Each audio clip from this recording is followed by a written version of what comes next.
Olá a todos, aqui é o professor Ronan Magalhães de Souza, da Universidade Federal Rural da Amazônia, Campus Tomé Açu, e nesta videoaula nós iremos falar com vocês a respeito da acidez do solo e da calagem. É importante compreendermos a acidez do solo para podermos identificar as melhores estratégias de sua correção.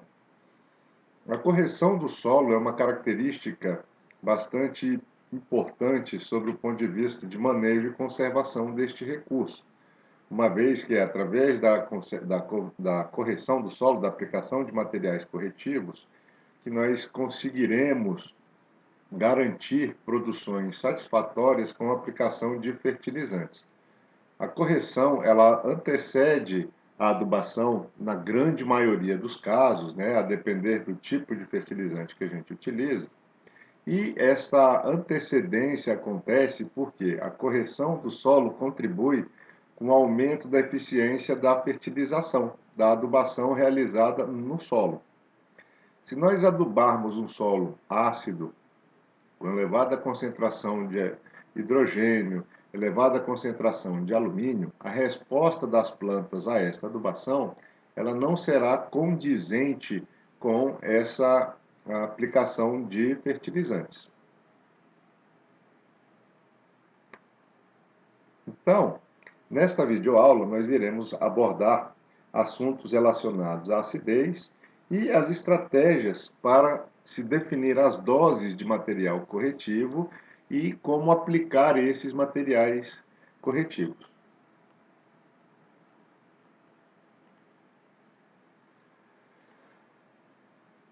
O pH do solo, ele mede a concentração de íons de hidrogênio livres ali na solução. E os elementos, os nutrientes ali presentes, se comportam de forma diferente mediante a essa variação na concentração de hidrogênio. Então, nós podemos notar aqui neste gráfico, por exemplo, que à medida em que eu aumento o pH, à medida em que eu diminuo a concentração de íons de hidrogênio na solução, nós apresentamos um aumento, né, linear na disponibilidade destes dois elementos aqui, ó, do molibdênio e do cloro.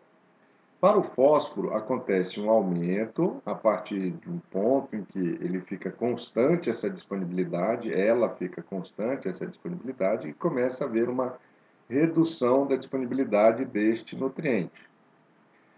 Para o nitrogênio, enxofre e boro, acontece um comportamento semelhante com o aumento na disponibilidade desses três elementos e a partir do qual, a partir de um ponto, há uma inflexão com a redução da sua disponibilidade. Potássio, cálcio, magnésio também apresentam no início um aumento linear aí na sua disponibilidade e a partir de um ponto começa a haver um aumento com comportamento distinto, um comportamento quadrático, com um ponto de inflexão também, onde a partir do qual nós podemos observar a redução aí da disponibilidade desses elementos. O alumínio, por sua vez, ele tem a sua disponibilidade reduzida abruptamente com o aumento do pH e uma estabilização a partir desta queda. Por fim, pessoal, eu vou até mudar a cor da caneta aqui. Observem o que acontece com esses 4 micronutrientes aqui, ó. Ferro, cobre, manganês e zinco. À medida em que eu aumento a disponibilidade, ou melhor, à medida em que eu aumento o pH, eu aumento a disponibilidade destes elementos ali para as plantas. Então, notem que eu não posso usar intervalos ou valores de pH extremos. Não posso usar nem pH baixo e nem um pH alto. Por quê? No pH baixo, eu tenho uma redução na disponibilidade de uma boa parte dos elementos. A disponibilidade de molibdênio e cloro é pequena, a disponibilidade de fósforo é pequena, a disponibilidade de nitrogênio, enxofre e boro é pequena, a disponibilidade de potássio, cálcio e magnésio é pequena.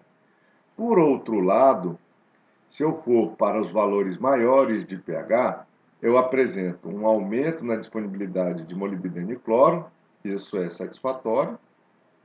Depois de ter passado por um aumento ocorre a redução de fósforo, de nitrogênio, enxofre e potássio, e a redução, perdão, de nitrogênio, enxofre e boro, e a redução de potássio, cálcio e magnésio.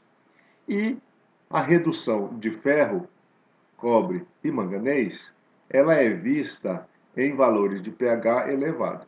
Por outro lado, com valores mais baixos de pH, a disponibilidade destes 4 micronutrientes é elevada.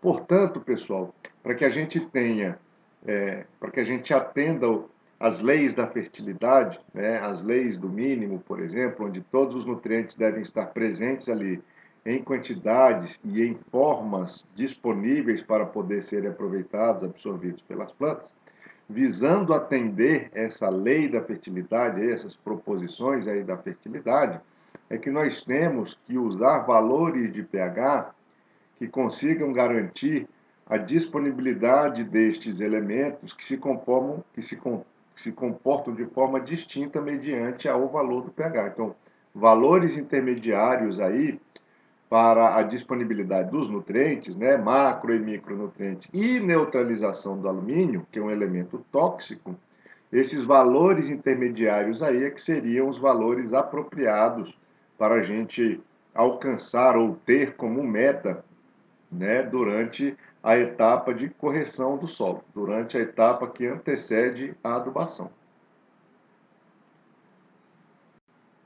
Grande parte dos nossos solos, pessoal, aqui no nosso país, no Brasil, apresentam problemas relacionados à acidez excessiva. Então, cerca de 70% dos solos cultivados no Brasil apresenta problemas de acidez excessiva.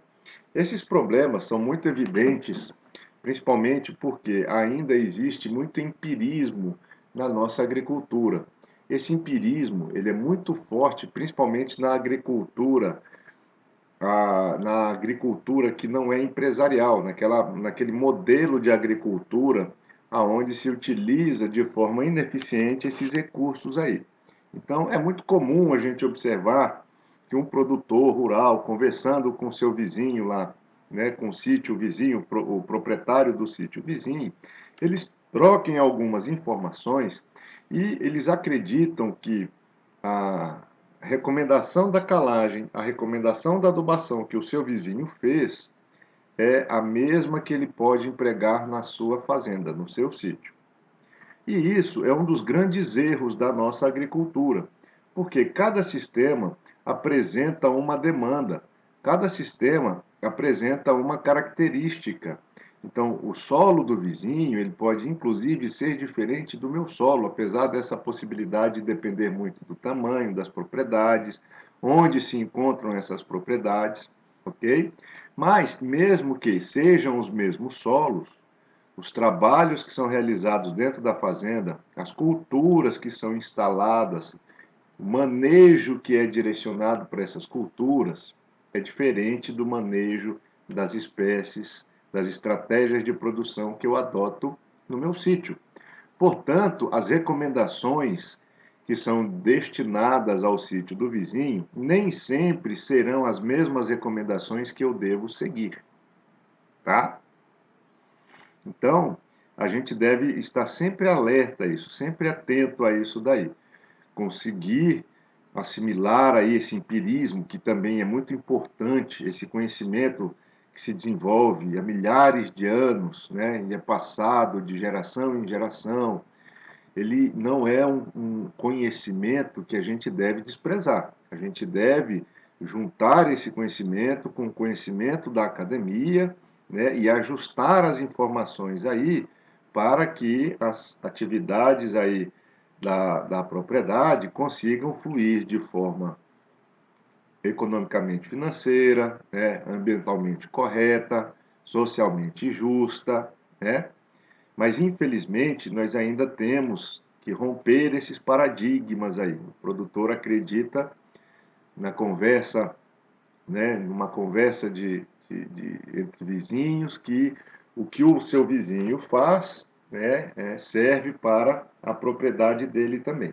E a gente já sabe que isso não tem uma chance muito pequena de ser verdade, de ser desta forma, né?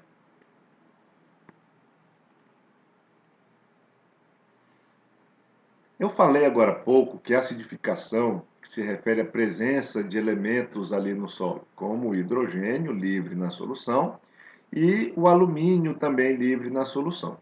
Esses dois elementos também podem estar retidos na fração coloidal através da ligação desses elementos com essas superfícies, tá? Porém, a acidez, gente, não se refere apenas à presença desses dois cátions de caráter ácido, do hidrogênio e do alumínio, mas também se refere à remoção de bases ali do solo. Então, as plantas, por si só, elas já apresentam uma capacidade de contribuir com o aumento da acidez do solo. Por quê? Porque ela retira ali do solo para a sua manutenção esses metais básicos aqui, ó, né? Cálcio, magnésio, potássio, e ela exuda substâncias que apresentam cargas semelhantes. Então, toda vez que a planta absorve um cálcio na forma catiônica, ela irá mandar para a solução hidrogênio para manter o seu equilíbrio iônico. Da mesma forma, quando ela absorve um ânion, o nitrato, por exemplo, ela exuda ali para a solução do solo hidroxilas, que apresentam cargas negativas. Então, o conceito de calagem, ou melhor, o conceito de acidificação é aquele que considera que a acidez se refere à presença de alumínio e hidrogênio ali no solo, na solução e no complexo de troca, e a ausência de metais básicos como cálcio, magnésio, potássio e sódio.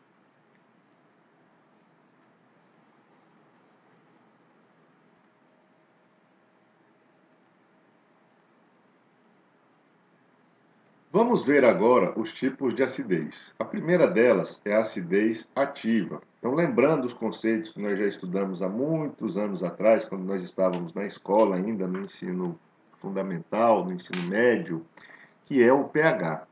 O que é o pH? O pH, pessoal, ele é o logaritmo do inverso da concentração de hidrogênio. Isso indica que ocorrem variações na escala de pH que indicam maior ou menor concentração dos íons de hidrogênio ali presentes.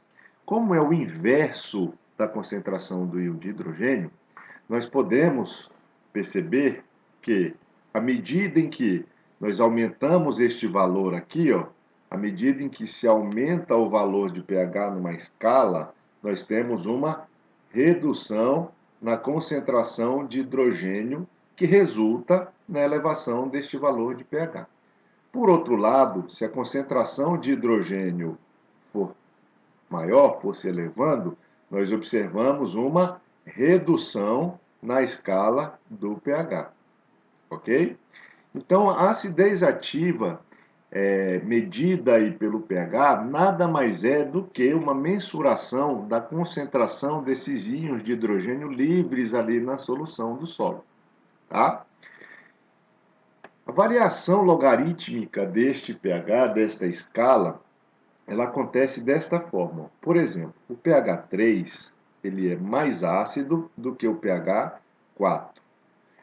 Por quê? A concentração do pH 3 ela apresenta-se maior em quantidade de nitrogênio em relação à concentração de hidrogênio obtido numa substância que apresenta o pH igual a 4, tá? Então, na primeira situação, no pH 3, eu tenho uma concentração equivalente a 0,001 molar, e no pH 4, uma concentração de hidrogênio equivalente a 0,0001 molar. Portanto, pessoal, a maior concentração de íons de hidrogênio acontece aqui, ó, no pH 4, tá? Então, apesar do valor da escala ser menor, este pH 3 aqui, ó, é mais ácido do que o pH 4.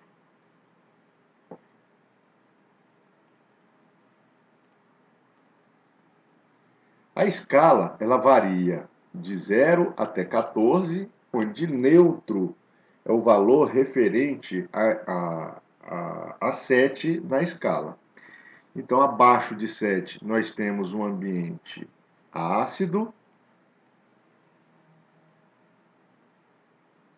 e acima de 7 nós temos um ambiente alcalino.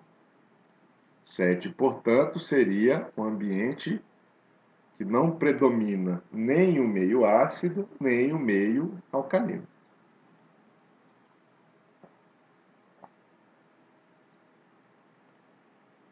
Então vamos fazer algumas comparações aqui. Nós temos nesta imagem a coluna referente ao pH do solo, ao valor da escala, né? E nesta porção aqui, a classificação para esses valores aí, acidez e alcalinidade.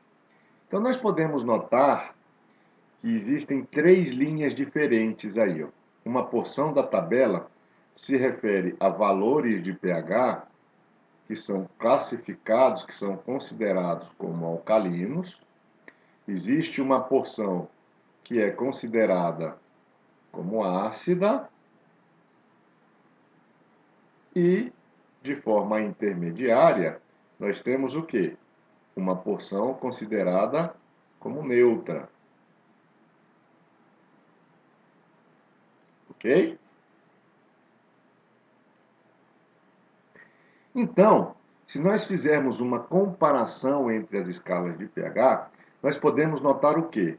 Que a escala ela varia de uma em uma unidade, né? Então, em comparação, o pH 7 com o pH 6, a variação é de uma unidade. Do pH 7 com o pH 5, a variação é de 2 unidades na escala de pH. Por outro lado, se nós observarmos aqui, a amplitude das escalas, dos valores, tá? Nós podemos notar aí, que esta variação não acontece de forma unitária. É por isso que nós utilizamos o logaritmo, tá? Então, por exemplo, o pH 6, em comparação com o pH 7, ele é mais ácido ou mais alcalino? O pH 6, ele é mais ácido do que o pH 7. Qual é a variação entre as unidades aqui, de 7 para 6? A variação é igual a uma unidade. Portanto, quando a escala do pH varia de 7 a 6, houve a variação de uma unidade nessa escala de pH. Ok? Quando eu comparo a acidez ou alcalinidade em relação ao valor 7, o pH 6 ele é mais ácido do que o pH 7, uma unidade, porém, ele é 10 vezes mais ácido em relação ao pH 7. A variação é de apenas uma unidade, de 7 para 6, mas a variação na concentração de íon de hidrogênio, tá? Na acidez ali do solo, ela é de 10 vezes. Ou seja, o pH 6 ele é 10 vezes mais ácido do que o pH 7. O pH 5, que é 2 unidades menor do que o valor 7 na escala de pH, ele é 100 vezes mais ácido do que o pH 7. Ok?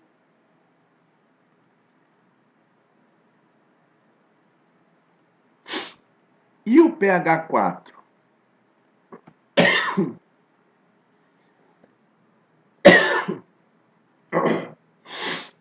E o pH 4, pessoal?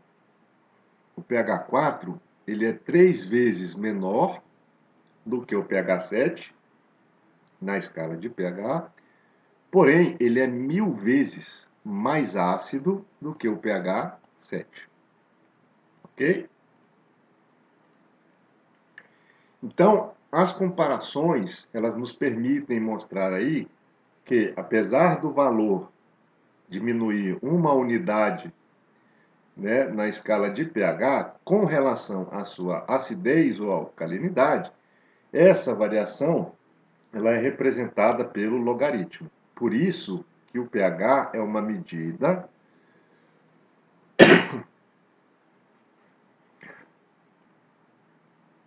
em logaritmo, tá? E é uma medida do inverso da concentração de hidrogênio no solo.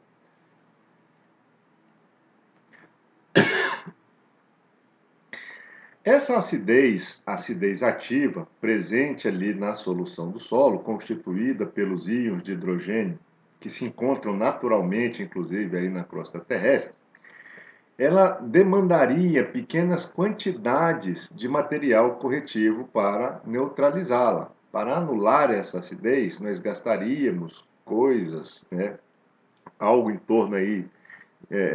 torno de 2 quilogramas por hectare, 3 quilogramas por hectare, coisa pouca de material corretivo, de calcário, tá?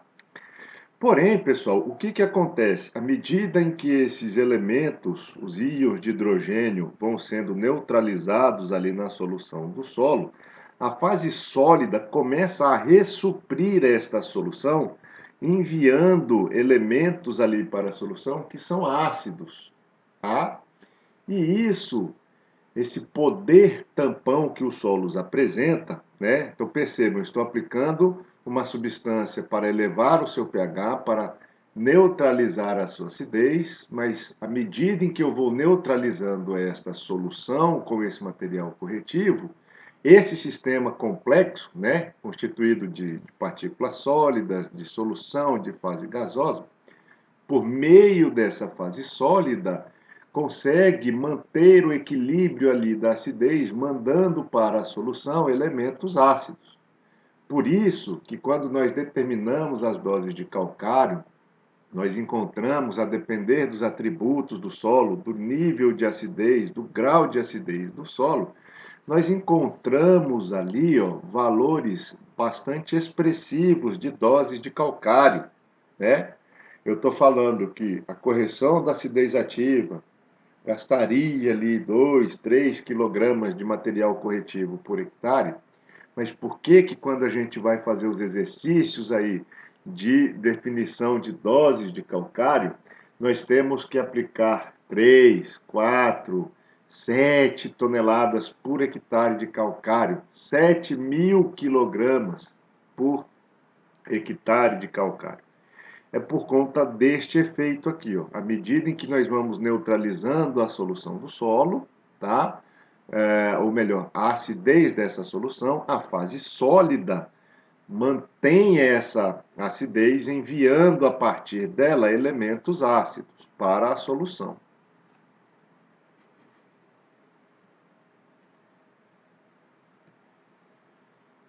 Um outro tipo de acidez é a acidez trocável ou nociva. Essa acidez, ela recebe esse nome porque ela é constituída por um elemento que contribui com a redução da divisão celular. Por isso que nós dizemos sempre que o alumínio é um elemento tóxico para as plantas. Quando as plantas se desenvolvem num ambiente rico em alumínio, o seu sistema radicular é fortemente afetado pela presença deste elemento.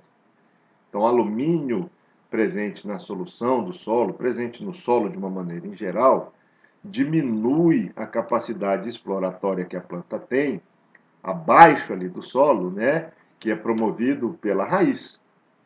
As raízes tornam-se curtas, grossas, elas tentam continuar o seu crescimento, mas esse crescimento não acontece, né, no comprimento da raiz, mas sim no diâmetro dessas raízes, nos calibres, né, na bitola dessas raízes, como resultado aí da presença de alumínio no solo. Tá? Então, o alumínio ele exerce dois efeitos ali no solo. Um, que é inibir o desenvolvimento das plantas, e o outro, pessoal, que é ocupar sítios de troca ali no coloide.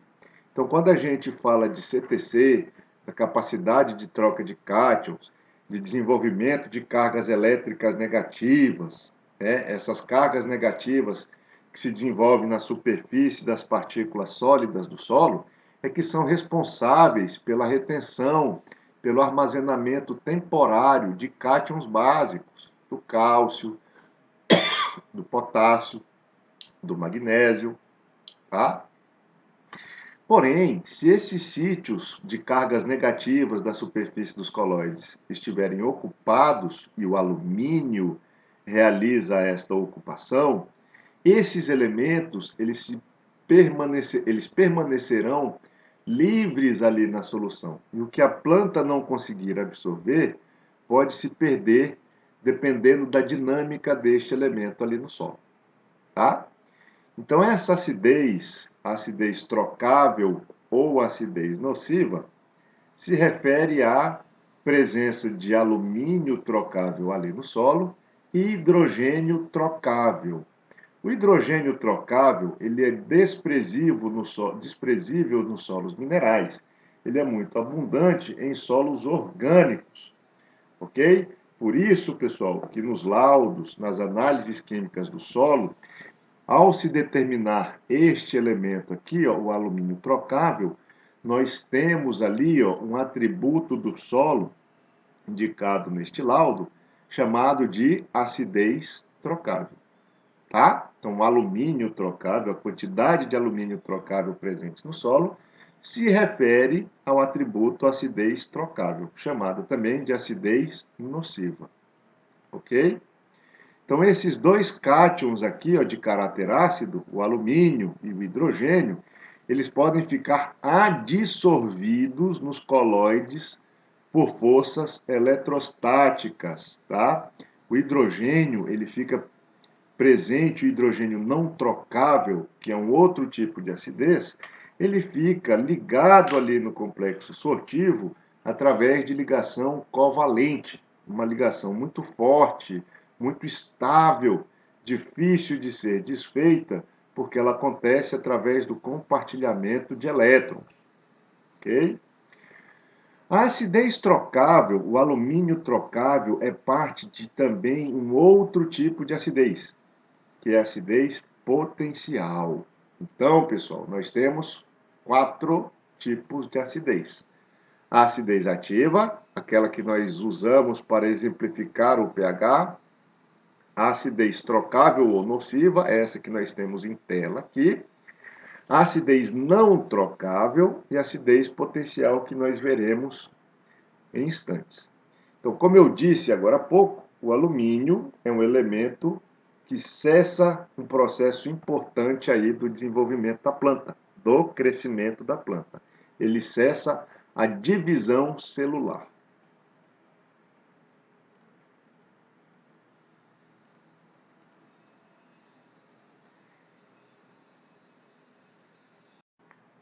O terceiro tipo de acidez é a acidez potencial ou acidez total. Essa acidez ela é expressa pela presença de hidrogênio não trocável presente ali no solo e pelo alumínio trocável determinado aí durante a extração destes elementos.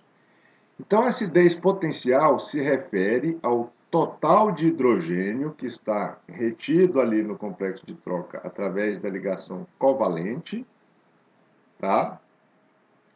Mais o alumínio trocável, mais a acidez trocável.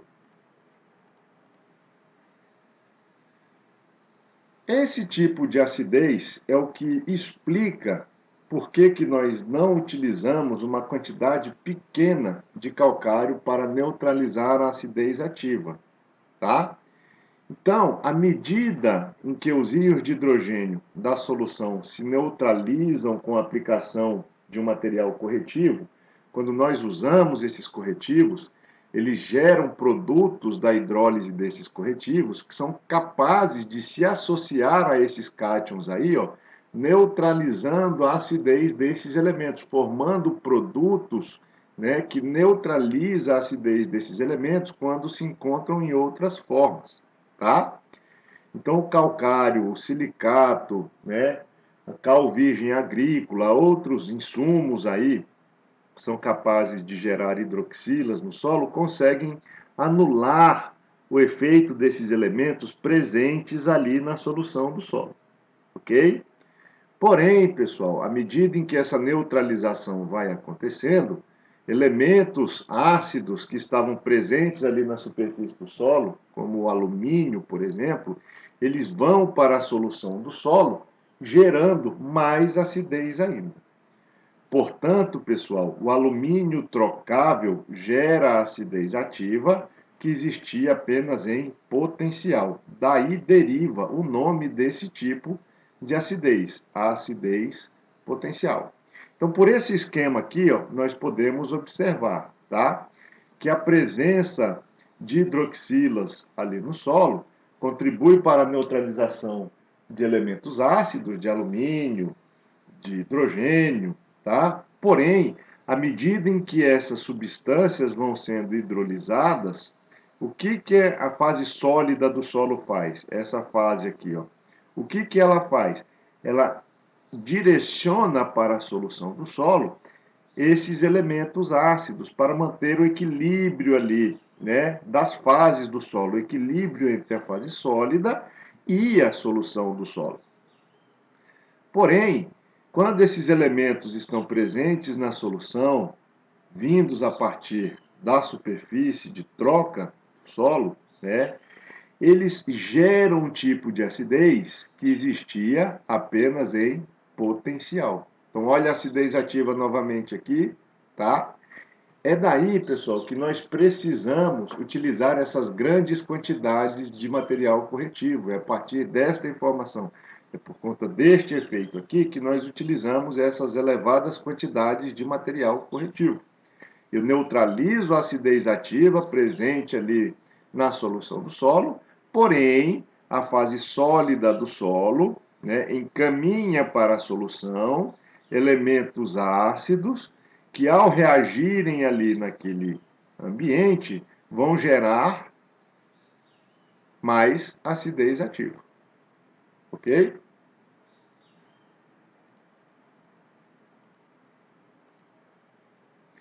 E por fim, pessoal, nós temos a acidez não trocável. A acidez não trocável se refere ao hidrogênio associado à fase sólida do solo através de uma ligação estável, tá? É uma ligação mais difícil de ser desfeita.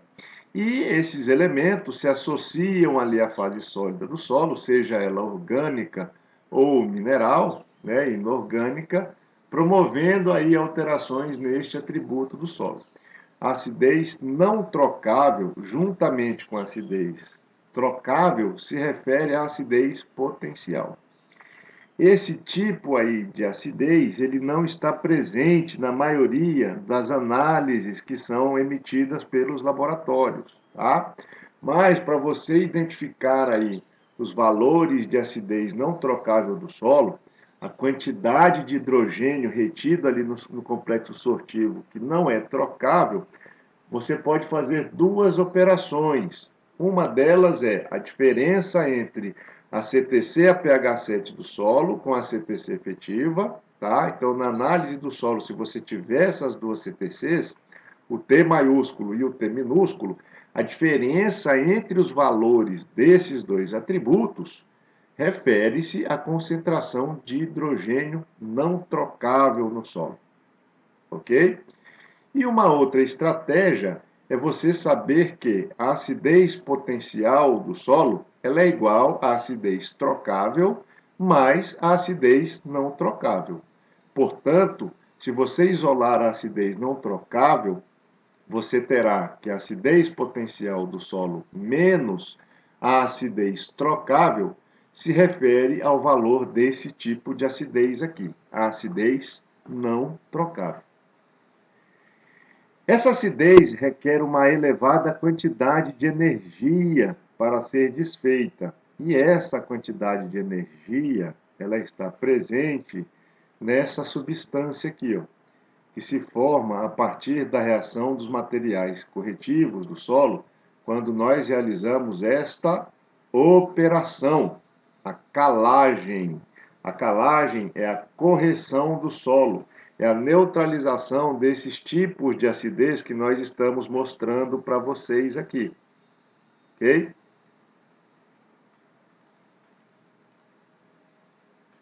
Então, como eu disse agora há pouco, você consegue determinar a acidez não trocável fazendo esta diferença aqui, ó, acidez potencial menos acidez trocável. Esses dois tipos de acidez, a total e a trocável, elas estão presentes nas análises químicas emitidas pelos laboratórios.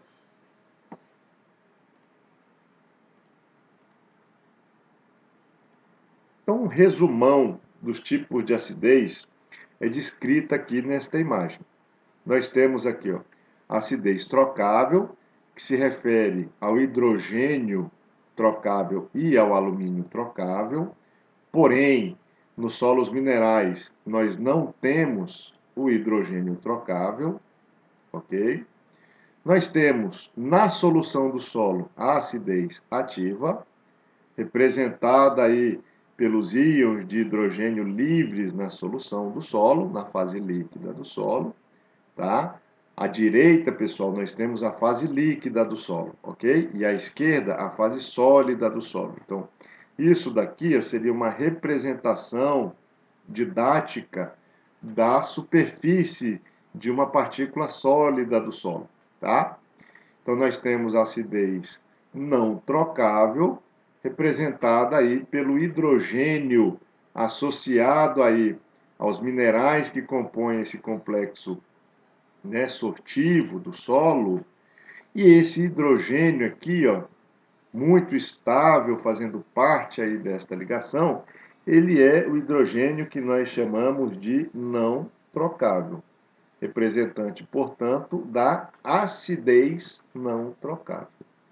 E como eu disse anteriormente, a acidez trocável mais a não trocável, representada aí pelo hidrogênio não trocável e pelo alumínio trocável, a soma desses dois tipos de acidez se refere à acidez potencial ou total do solo. Ok?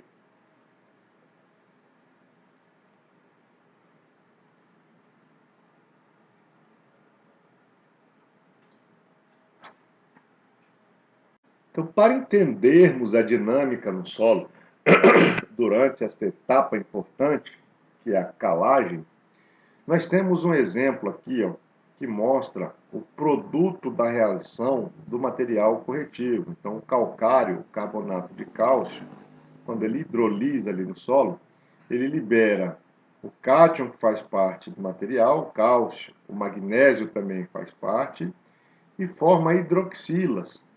Essas hidroxilas, elas têm a capacidade de, ao chegarem no solo, na superfície coloidal do solo, encontrar esse tipo de situação, né, íons ou cátions ácidos ali como hidrogênio, este elemento aqui, ó, a hidroxila, tem a capacidade de fazer o quê? De quebrar esta forte ligação aí, ó, dos íons de hidrogênio com a fase coloidal do solo, ok? Então, quando isso acontece, quando nós temos a presença aí desses íons de hidrogênio nessas cargas aqui, ó, as cargas negativas na CTC, né? Essas cargas negativas, elas estão ocupadas por um elemento, por um cátion, né, de caráter ácido, que impede a permanência de outros cátions aqui. Observem, eu tenho cálcio, eu tenho potássio, estes dois elementos aqui, eles são cátions alcalinos, e inclusive são nutrientes. Quando a gente faz a adubação, quando a gente faz a correção, o que nós buscamos é ocupar esses pontos de troca aqui, ó, com esses elementos, com cálcio, com potássio, com magnésio, tá? E outros cátions de caráter considerados, né, como nutrientes. Porém, se eles encontrarem estes elementos nos sítios de troca, ocupando as cargas negativas, eles se encontrarão livres aqui na solução do solo. E esses elementos livres aqui na solução do solo Se não forem absorvidos, eles podem se perder por percolação, por lixiviação, eles podem volatilizar, tá? Se perder para a atmosfera, por exemplo. Depende da dinâmica de cada elemento. Por isso, pessoal, que a calagem antecede a adubação, tá? Eu preciso desobstruir essas cargas negativas aqui, ó, ocupadas por cátions ácidos, para depois dessa desobstrução, ocupar essas cargas negativas com cátions que acompanham os carbonatos. E esses cátions que acompanham os carbonatos, como o cálcio, o magnésio, eles são trocáveis.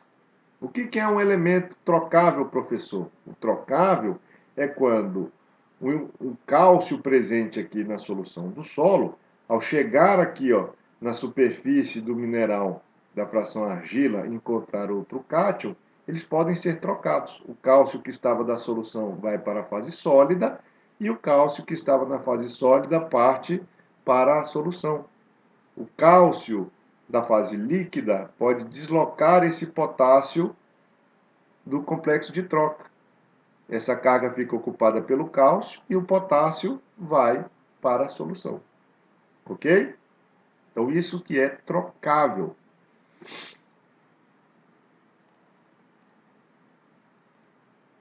Então, essas hidroxilas geradas a partir da hidrólise do material corretivo reagem com esses hidrogênios que estavam ali, ó, na superfície dos argilos minerais, tá? Formando água e desobstruindo essas cargas negativas, ó.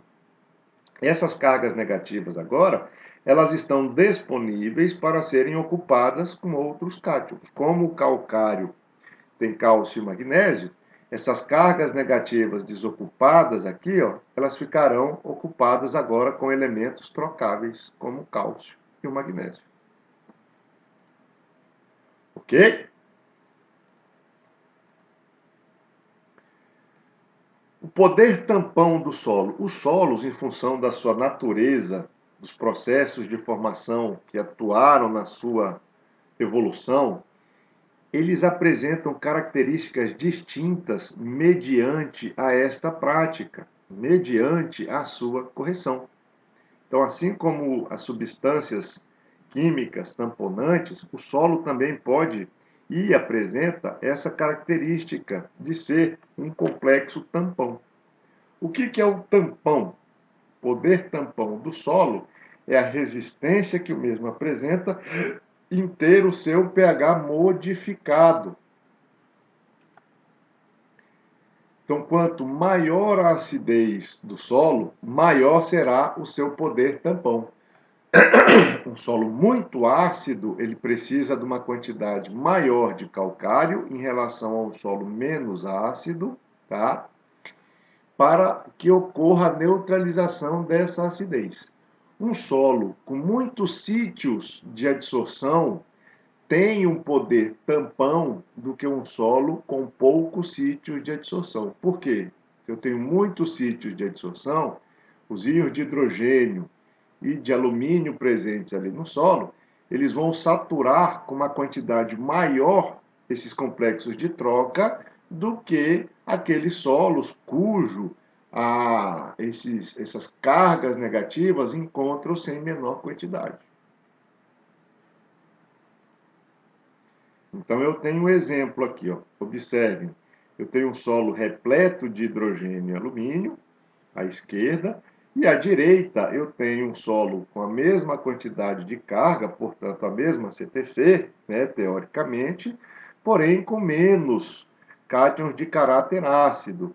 Então, pessoal, a neutralização do alumínio neste solo aqui, ó, e do hidrogênio, a neutralização da acidez, ela seria mais difícil de ser realizada do que nesta situação aqui. Por quê? Porque este solo à esquerda, ele apresenta um poder tampão maior do que o solo da direita, tá? Então eu necessitaria de mais calcário aqui neste solo para neutralizar a acidez do que neste solo aqui.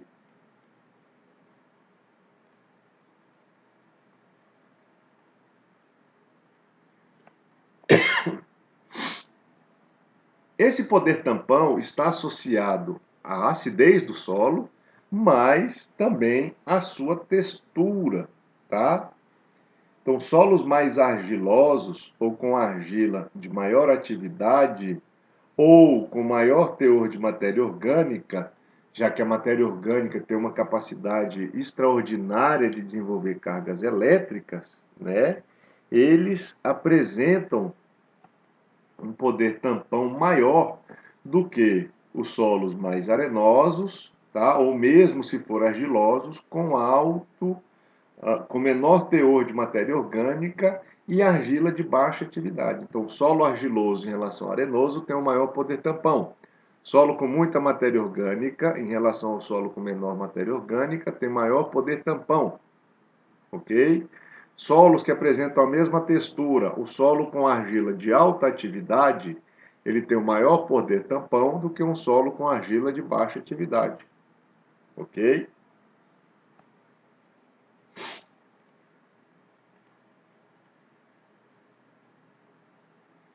Estratégias para a correção do solo. A saturação por bases do solo. Saturação por base do solo apresenta uma relação com o pH. Então, à medida em que eu aumento a porcentagem de bases retidas na CTC a pH 7 do solo, eu posso observar uma elevação nos valores de pH como consequência da redução da acidez ativa presente ali no solo. Esse método, ele é determinado, ele contribui para encontrarmos uma dose de material corretivo, sabendo da exigência de cada espécie. Então, espécies mais exigentes apresentam uma demanda nutricional maior do que aquelas de menor exigência. Então, solos, ou melhor, espécies, né, culturas que têm um V%, uma saturação por base esperada de 80%, por exemplo, são plantas mais exigentes do que aquelas espécies cuja saturação por base do solo é igual a 60%. Ok? Como exemplo, nós temos aí as culturas empregadas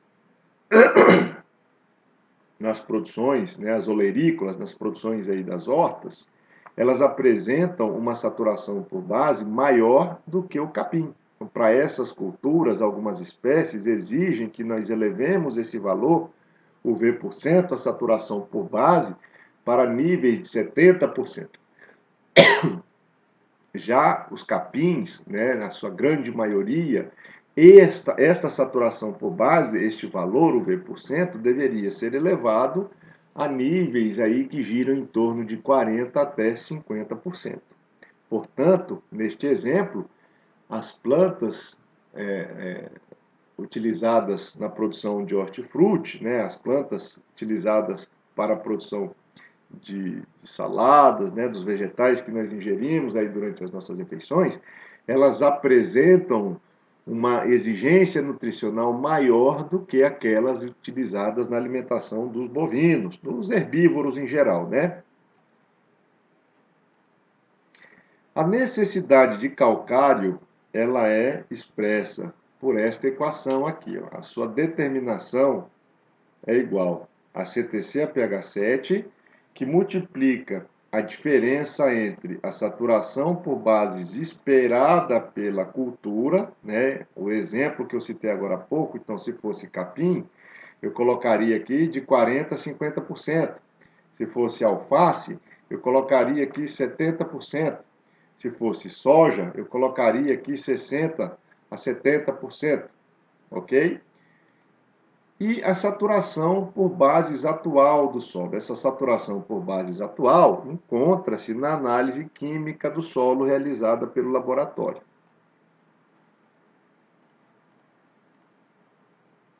Essa fórmula, ela pode ser usada assim, tá? Numa situação, quando você vai fazer a correção do solo, aplicando material corretivo em área total, incorporando este material a 20 centímetros de profundidade, e quando o material corretivo que você estiver utilizando apresentar um PRNT equivalente a 100%. Nessas circunstâncias, você pode substituir este valor aqui, ó, pelo valor do PRNT do calcário.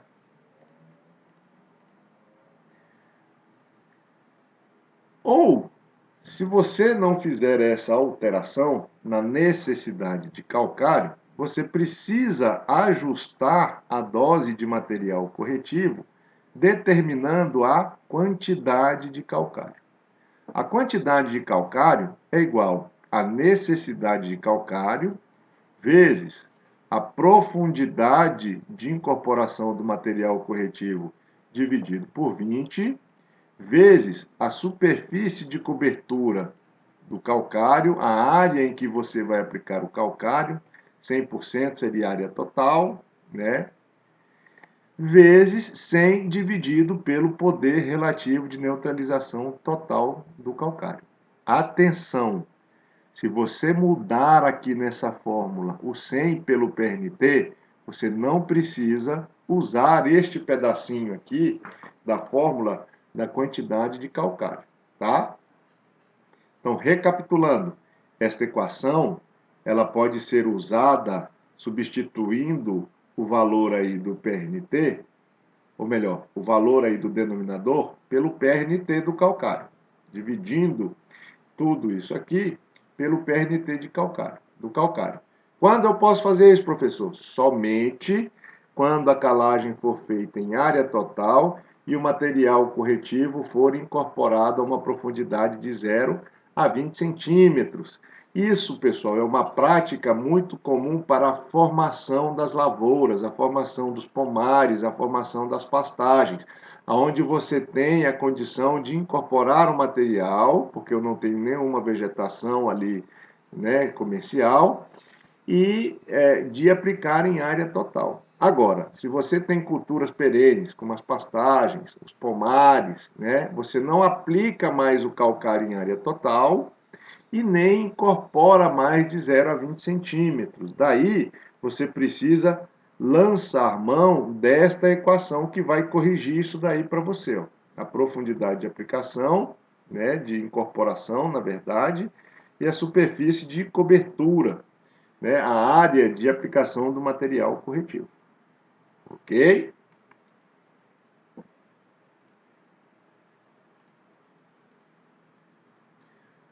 Um outro método empregado aqui no nosso estado é o método da neutralização do alumínio, é uma adaptação, tá? Que é bastante empregada nas regiões sudeste, e da elevação dos teores de cálcio e magnésio. Então, trata-se de uma equação que apresenta ali, ó, duas partes.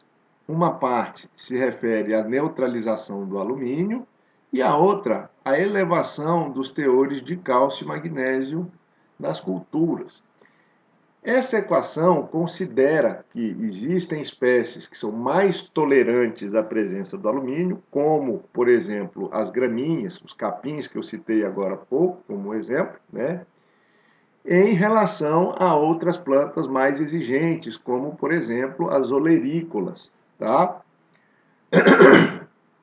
Portanto, nas gramíneas, nos capins, esses valores de alumínio, eles podem ser trabalhados numa amplitude maior do que nas olerícolas, por exemplo. Porém, as concentrações ou as quantidades de cálcio e magnésio no solo ali, ó, devem ser maiores nessas olerícolas do que nas plantas, nas gramíneas, nas plantas empregadas na nutrição dos herbívoros, tá?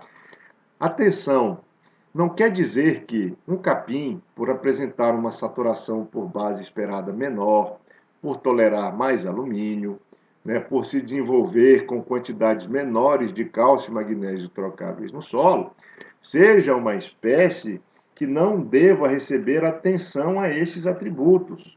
Tá? Essas espécies elas são toleráveis, mas durante o melhoramento genético dessas espécies, durante a seleção das espécies comerciais, né, essas plantas elas foram escolhidas, foram selecionadas em condições satisfatórias de desenvolvimento.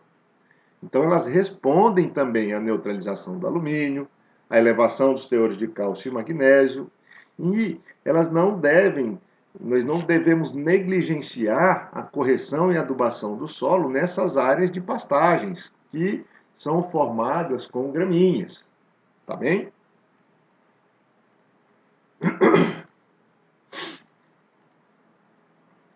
Então, essa necessidade de calcário tem um exemplo aí para a gente fazer. Por exemplo, para o milho, eu preciso substituir aqui na equação os valores que constam na análise do solo e nas tabelas de recomendação. Então, tem um livro que vocês vão ler, eu vou deixar ele lá no rótulo desta aula, no CIGAR, e vocês vão poder acompanhar aí para essa espécie, para o milho. Então, a necessidade de calcário seria igual a 2, que multiplica o alumínio trocável do solo. Então, eu vou lá numa análise química e encontro um valor. No meu exemplo, a acidez trocável do solo era de 0,75 centimol carga por decímetro cúbico, tá? Menos este valor aqui, ó, é o que a cultura tolera aí, né, a saturação que a gente deseja alcançar ali no solo, cada espécie tem um valor, tá? Então, no livro, para o milho, a sugestão é que você use 10 aqui neste valor, tá? T seria a CTC efetiva do solo, que está lá na análise química. No meu exemplo, ela corresponde aqui a 4,75 centimol carga por decímetro cúbico. Cálcio representa o cálcio trocável da análise química do solo, que no meu exemplo é de 0,7 centimol carga por decímetro cúbico, e o magnésio trocável presente ali no solo também. No meu exemplo é de 0,3 centimol carga por decímetro cúbico. Então, substituindo tudo na fórmula aqui, ó, nós temos que a necessidade de calcário é igual a 2 vezes a acidez trocável menos 10 da saturação por alumínio, ali do milho, né, do valor que se deseja atingir ali para o milho, vezes a CTC efetiva, dividido por 100, mais 2, menos o cálcio trocável, mais o magnésio trocável. Observem, pessoal, que nós temos colchetes e temos parênteses aqui, tá? Então, primeiro eu resolvo o que está dentro do parêntese, ok? E depois o que está entre ou dentro do colchete, tá? Se vocês não fizerem assim, pode dar erro aqui na equação. A resolução aqui não depende, eu posso tanto fazer a divisão como a multiplicação primeiro, mas eu preciso fazer o que está dentro do parêntese. Depois eu faço o que está dentro do colchete, tá? E depois eu multiplico o que estava dentro do colchete com o valor 2. Por fim, eu realizo a soma aí dos dois termos, tá? Do que se refere à neutralização do alumínio e daquele que se refere à elevação dos teores de cálcio e magnésio. Então, a necessidade de calcário é igual a 2 vezes 0,75 menos 0,475 mais, abre colchetes, 2 menos 1.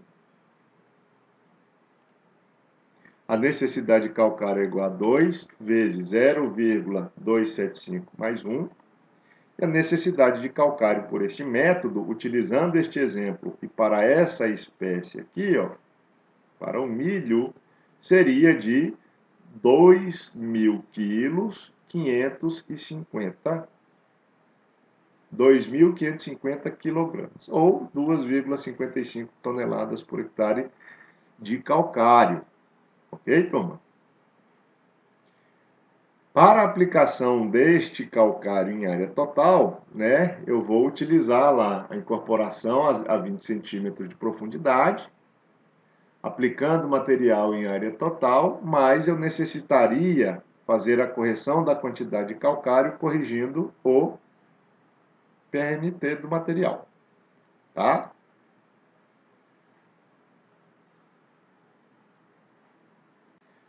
Dentre os métodos de correção do solo, nós temos vários aí, né? A saturação, elevação da saturação por base do solo, o método do SMP, o método alumínio, cálcio e magnésio trocáveis.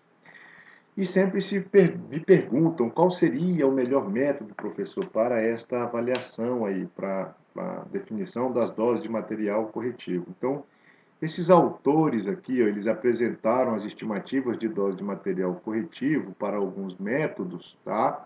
Em amostras, para 4 métodos, eu trouxe 3 aqui, em amostras de solo na camada de 0 a 20 na região do Cerrado.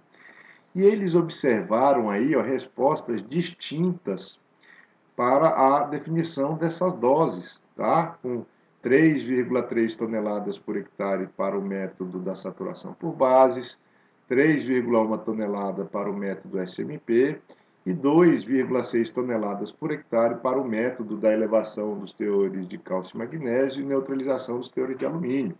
E eles notaram aí, ó, uma redução de 16% na quantidade de material corretivo a ser aplicado no solo.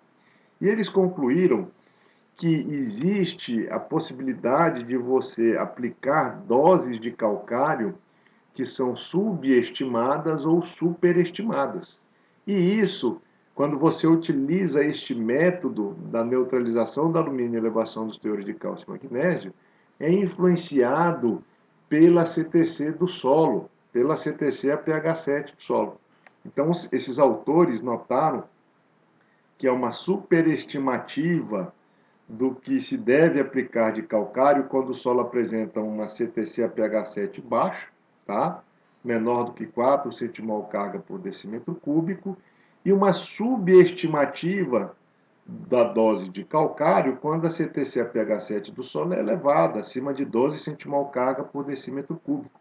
O que isso quer dizer? Que este método da neutralização do alumínio e elevação dos teores de cálcio e magnésio trocáveis sugere que você aplique, né, recomenda que você aplique uma dose de calcário maior do que deveria ser aplicado quando é um solo arenoso, um solo de baixa CTCA-pH7, e menos calcário do que você deveria aplicar no solo argiloso ou muito argiloso, com CTCA-pH7 maior do que 12 centimol carga por decímetro cúbico. Nesses intervalos, portanto, se a CTCA-pH7 estiver entre 4 e 12 centimol carga, você pode utilizar este método do alumínio trocável, da neutralização do alumínio, da acidez trocável e elevação dos teores de cálcio e magnésio.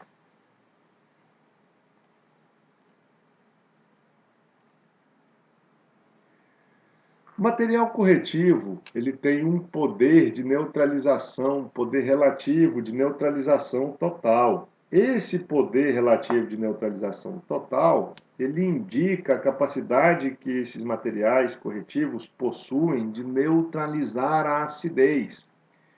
E esse poder relativo de neutralização total, ele resulta aí de duas informações, do poder neutralizante da substância corretiva e da sua reatividade, da sua eficiência relativa, tá?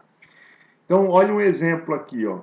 O poder neutralizante do carbonato de cálcio, tá? É tomado aí como um padrão. Então, o carbonato de cálcio puro, ele apresenta um poder neutralizante igual a 100%. Esse poder neutralizante, ele é determinado utilizando esses materiais corretivos em substâncias ácidas, como o ácido clorídrico, por exemplo. Então, eu reajo essas substâncias, né, o material corretivo com um composto ácido aí, e faço uma avaliação da capacidade que essa substância apresenta de neutralizar a acidez desta reação, tá? Então, por exemplo, o corretivo A possui um poder neutralizante de 120, ok? Então, 100 kg deste material corretivo tem a mesma capacidade neutralizante do que 120 quilogramas de carbonato de cálcio. Logo, esse calcário A aí, ó, ele apresenta um poder neutralizante maior do que o carbonato de cálcio. Eu vou precisar de menos desse material corretivo A para neutralizar a mesma quantidade de acidez do que o carbonato de cálcio, ok? O corretivo B possui um poder neutralizante igual a 90. O que isso quer dizer? Que 100 quilos deste material corretivo tem a mesma capacidade neutralizante do que 90 quilos de carbonato de cálcio. Portanto, em relação ao carbonato de cálcio, o corretivo B ele é menos eficiente, tá? Vou precisar de maior quantidade do corretivo B para neutralizar a acidez em relação ao carbonato de cálcio. Então, a reatividade ou eficiência relativa, pessoal, se refere ao tamanho do material. Então, o material corretivo, os carbonatos, né, as escórias de siderurgia, eles são produtos aí que são obtidos a partir da natureza ou de subprodutos da indústria. E eles são processados, eles podem ser moídos, eles podem ser calcinados, podem ser moídos mais de uma vez. E durante esses processos aí, nós vamos ter um material com partículas heterogêneas, de tamanhos e proporções distintas desses tamanhos, tá? Então, quanto mais fino for o material corretivo, maior é a superfície de contato dessas partículas e, consequentemente, maior é a sua reatividade. Por outro lado, materiais mais grosseiros, considerando o mesmo poder neutralizante, tá, pessoal? Materiais mais grosseiros apresentam uma reduzida superfície de contato e, consequentemente, menor eficiência relativa em relação às partículas com granulometria menor, tá? Então, quanto mais fino for o material corretivo, maior é a sua velocidade de reação. Esse valor aí, ó, indica quanto reagirá do calcário em aproximadamente 3 meses. Então, o poder relativo de neutralização total, pessoal, nada mais é do que o poder neutralizante vezes a eficiência relativa do material corretivo dividido por 100. Então, por exemplo, um calcário que apresenta um poder neutralizante de 90% e uma eficiência relativa de 70%, tem um PRNT que vai ser igual a 90 vezes 70. Deixa eu ver se eu consigo abrir uma calculadora aqui. Não sei se vocês estão vendo, tá? 90 vezes 70 dividido por 100. Dá 63%, tá? Então, o poder relativo de neutralização total desse material corretivo é de 63%. O que isso indica? O que isso quer dizer? Com uma eficiência relativa de 70% e um poder neutralizante de 90%, o poder relativo de neutralização total de 63% desse material corretivo mostra o quê?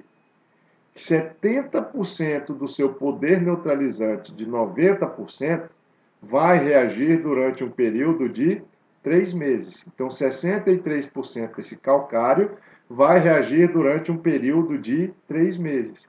E 27% vai reagir após esse período de 3 meses, tá? Então, a gente já pode imaginar, pessoal, que a escolha desse poder relativo de neutralização total depende do quê? Da cultura que nós vamos utilizar. Culturas de ciclo curto, que elas duram no campo ali 3 meses, 4 meses, elas precisam que essa neutralização da acidez aconteça mais rápida, né? E eu posso fazer no ano seguinte, caso não tenha alcançado o meu objetivo aí com relação à correção da acidez, uma nova calagem e profundidade, né? Já nas culturas perenes, onde a gente consegue fazer isso somente na implantação da atividade, do pomar, da pastagem, do cafezal, né?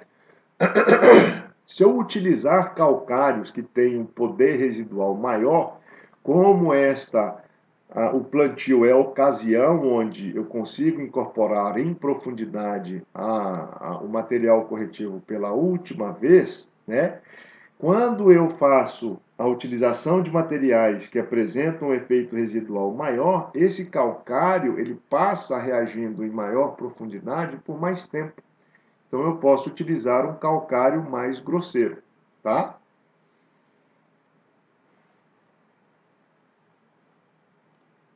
Pela nossa legislação, pessoal, o calcário não pode ter um PNT menor do que 45% de poder relativo de neutralização total.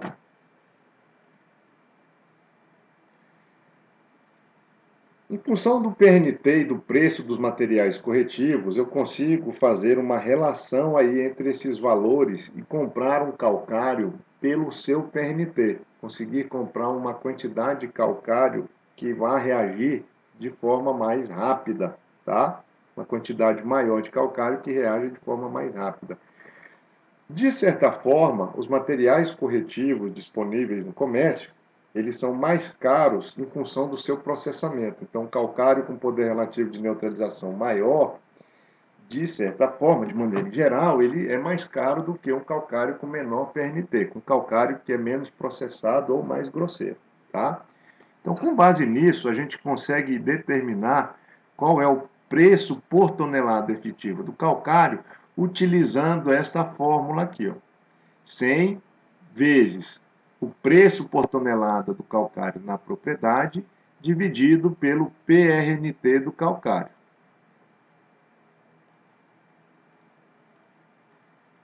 E aqui, ó, nós temos um exemplo. O calcário A custa R$ 40. É um preço bem antigo, tá? É só um exemplo. E apresenta um PNT de 85%. Por sua vez, o calcário B custa R$ 35 e possui um PNT de 60%. O calcário mais barato no balcão da loja é o calcário B, que custa R$ 35 a tonelada. Então, de imediatamente, o produtor rural ele vai dar preferência por este material, achando que ele vai economizar uma quantidade, né, economizar um valor aí na aquisição deste material corretivo. Porém, quando a gente faz a fórmula do preço da tonelada efetiva para o calcário A, né, onde eu multiplico o valor do calcário por 100 e divido pelo seu PNT, eu encontro que a tonelada efetiva desse calcário aí, ó, se eu fosse comprar por esta fórmula, custaria R$ 47,05, ok? Se eu fizer a mesma coisa com o calcário B, o valor é este aqui, ó, R$ 58,33. A diferença do calcário B com o calcário A é de R$ 11,28. Portanto, pessoal, calcário A, o preço por tonelada efetiva do material corretivo, no calcário A é mais barato. Se vocês notarem aqui, o preço no balcão do material corretivo, ele é o mais caro. Se eu for comprar o volume de calcário, ele vai custar R$ 40, mas se eu for comprar considerando o PNT, ele custa R$ 47,05 contra R$ 58,33 do calcário B, que apresenta um custo por volume menor do que o calcário A. Ok?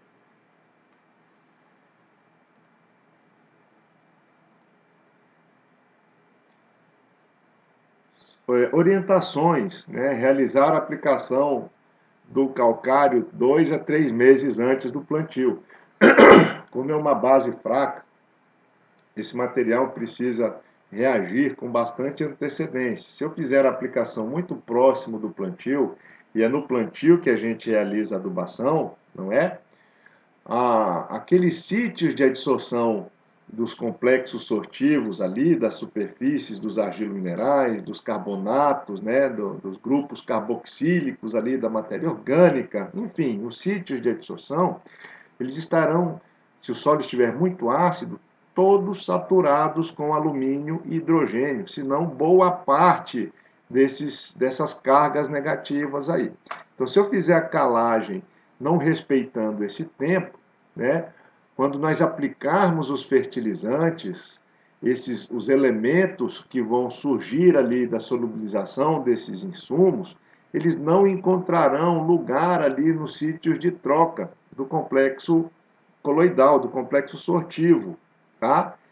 E como eu mostrei anteriormente, o que as plantas não absorverem desses elementos, né, uma parte vai ficar livre ali na solução do solo, que não foi absorvido, não vai ficar retido na CTC, e eles tendem a depender da sua dinâmica, a se perder para a atmosfera ou contaminar aí, né, os reservatórios em profundidade, tá? Então é importante que, além da calagem ser feita antes da adubação, que ela também seja feita com antecedência, ok? Em algumas propriedades agrícolas, eles têm realizado a aplicação do material corretivo após a colheita da segunda safra, tá? Então tem locais aí que já estão fazendo até a terceira safra, né? A terceira safrinha, a segunda safrinha, perdão, a terceira safra.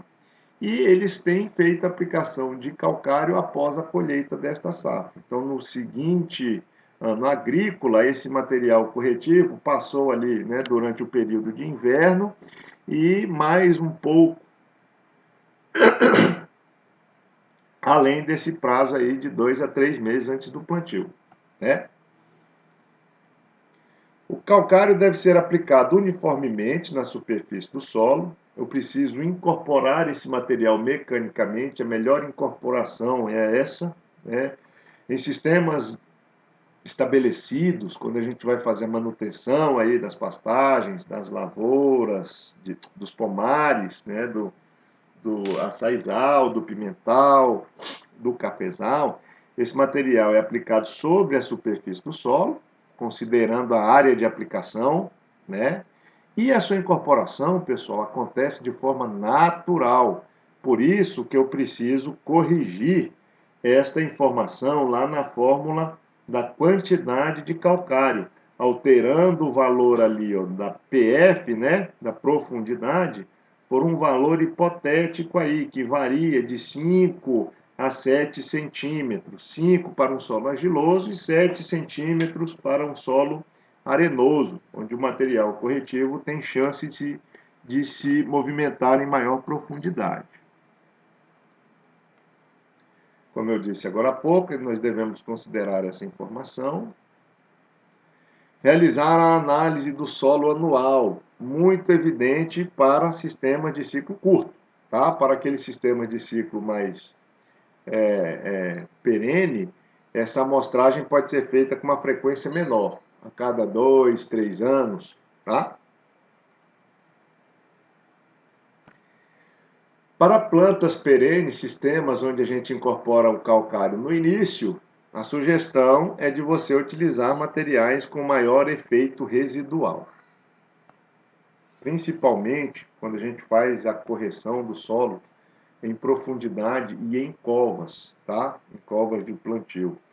Esta correção em covas, eu não sou muito adepto desta recomendação, porque as covas, pessoal, são geralmente muito pequenas em relação ao tamanho do sistema radicular que as plantas exploram, principalmente se forem plantas maiores, como o açaizeiro. Então, a cova para o açaizeiro, né, a sugestão ali é que você faça um cubo que tenha 50 centímetros de lado, né, uma cova de 50 por 50 por 50, né? Então, imaginem vocês, é uma área muito pequena para você incorporar material corretivo apenas no volume de solo que está dentro desta cova.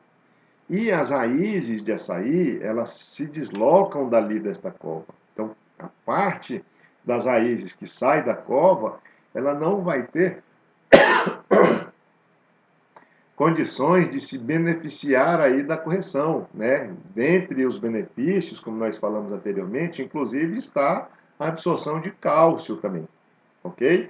E observem que as recomendações de adubação de manutenção, as adubações que são feitas, né, a partir do ano de formação, do segundo, terceiro, quarto, quinto, sétimo, oitavo ano para o açaizeiro, são de adubações que são afastadas ali da cova. Então, de certa forma, se você corrigir só a cova e não fizer uma correção em área total na formação do açaizal, a adubação não vai ser tão eficiente, ok? Então, essa é a sugestão para incorporação dos materiais corretivos. Eu devo realizar a aplicação do calcário, metade da dose aqui, ó, antes desta operação. Quem lembra desta operação? Da aração. E a outra metade aqui, ó, entre a aração e as gradagens, ok?